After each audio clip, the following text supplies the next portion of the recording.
Hey, this is the Moose. I'm here with Brad Messersmith of the Fantasy Golf Degenerates. He brings it to you every week with his partner, Kenny. Mr. Messersmith, welcome to the Golf Club. Glad to be here. Thanks for having me on. No, it's a pleasure to have you, man. Like, I love the work that you do. I love your pod every week. It's a weekly listen for me. I love seeing your ownership projections and stuff like that. Brad, could you tell me just a little bit about your weekly process in general? Like, just how do you kind of approach every week?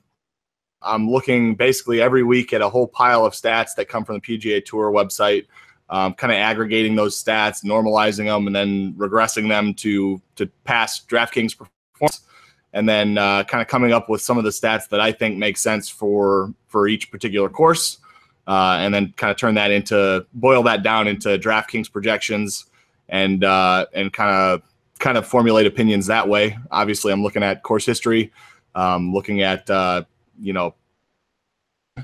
I'm looking at a lot of the different stat ranges that are on your site. So it kind of boils down to a bunch of different things, and then I kind of take in all of the information I have and kind of make opinions and decide who I want to play and when. Would you say that you're generally more of like a course history guy or a recent form guy? Both of them are taken into account, but I guess, on the surface, I'm looking a lot more at recent form than course history. If that makes sense. Do you have to join support groups for the emotional abuse that Kenny puts on you week to week on your show? I've gotten used to it. I sort of just, I tell myself that I'm still a man at the end of the week, and I win more of our $1 3-man contest than he does. So I tell myself I'm better than him for that reason. Where can people find the Fantasy Golf Degenerates podcast? Pretty much everywhere. SoundCloud, iTunes. You can follow me on Twitter at BMessDFS. You can follow Kenny at KendoVT. We tweet out the link every single week. If you just search Fantasy Golf Degenerates, it'll show up on Google and on iTunes.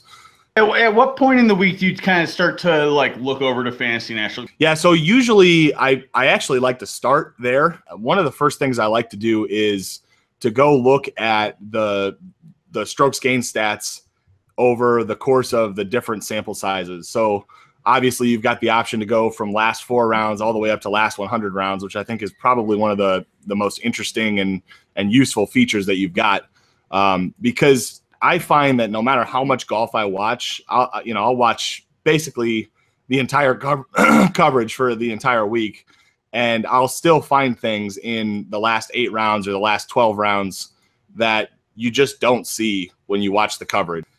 I sort of kind of rule guys out one way or the other, and then I start to ask myself questions like, over the course of the last 12 rounds, is this player who's playing really hot recently playing hot because they're putting lights out, for example?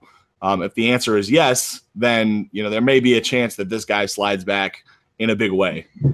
Whereas a guy, for example, Stuart Sink, seems to play pretty well tee to green regardless, over all of the different sample sizes. So when you look at Stuart Sink and he's playing really well tee to green recently, and then you go and look at him over the course of the last 50 rounds, you see this sort of same picture. It's pretty likely that he's going to continue that performance.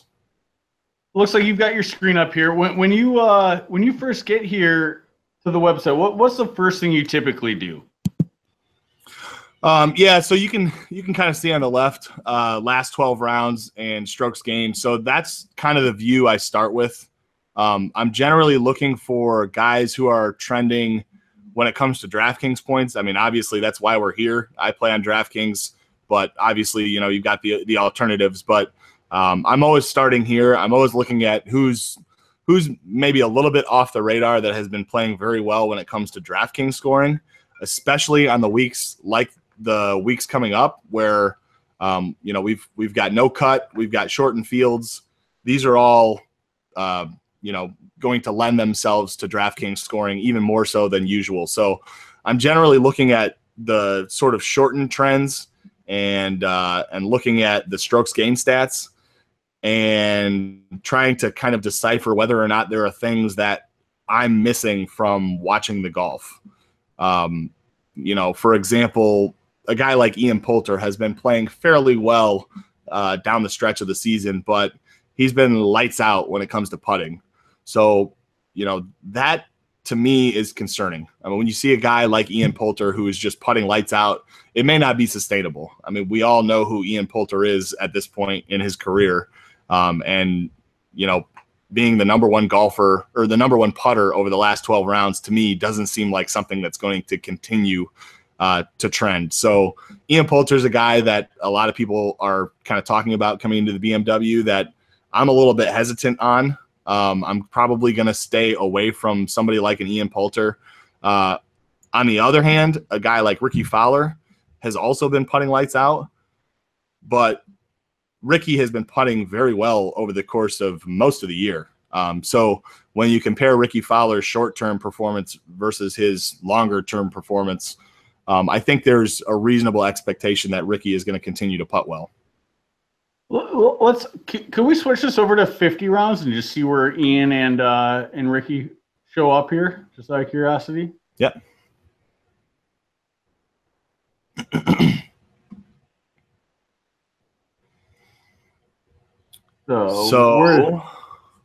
Poulter is. So Fowler's at 7. What his price was here. 7, and then Poulter's still at 6 though. So I mean, and that was kind of what I was saying as you were saying is like to me like what Poulter's known for is like just dropping bombs in the Ryder Cup. So the fact that he's like scoring high and putting is not surprising. But yeah, let's get rid of the bent green category and. Yeah, so that's what I was looking at. I typically don't filter on. Yeah. So 44th over the course of the year. That is kind of interesting though to see that maybe there's something to that. That on bent grass you're going to see Ian Poulter. You can expect him to putt a lot better, even long term on bent grass. That's something I did not know. And the other thing is that it's hard. Like when you ask questions like, "What's your normal process every week?" It's hard to lay that out with the site you have here because every single week there are questions that I'm answering that I didn't have the week before. Things just, that Ian Poulter was a perfect example where, I would not have expected to have to answer that question until it came up. But you've got the flexibility in the tools here that every week there's a question like that Ian Poulter question. Does Ian Poulter play better on bent greens compared to other greens? That you've got the tools here to be able to answer those questions. Can Ian Poulter play better out of the rough when it's long? Does he play better on par 71s? I mean, there's a million different questions to our problems as DFS players that we have to answer. Your site gives us the most flexibility and the best ability to answer those questions. Welcome to Fantasy National Golf Club, the only resource you'll need for your golf research needs. Fantasy National Golf Club has all the information to take your golf game to the next level. Hate how you can only find season-long PGA stats? Well, we did too. At Fantasy National Golf Club, we let you sort over a large range of dates so you can locate the players with the best form over specific periods. And it's not just strokes gained numbers. Find everything from par 4 performance on specific ranges to how golfers perform in certain wind conditions and everything in between. But it's not stats and more stats. Fantasy National Golf Club has an easy-to-use daily fantasy lineup generator, years worth of data from each course, a user-friendly stat model which you can customize to your key stats and set your own weighting, plus the most interactive ownership model you've ever seen. And that's just the tip of the iceberg. Fantasy National Golf Club. It's time to become a member.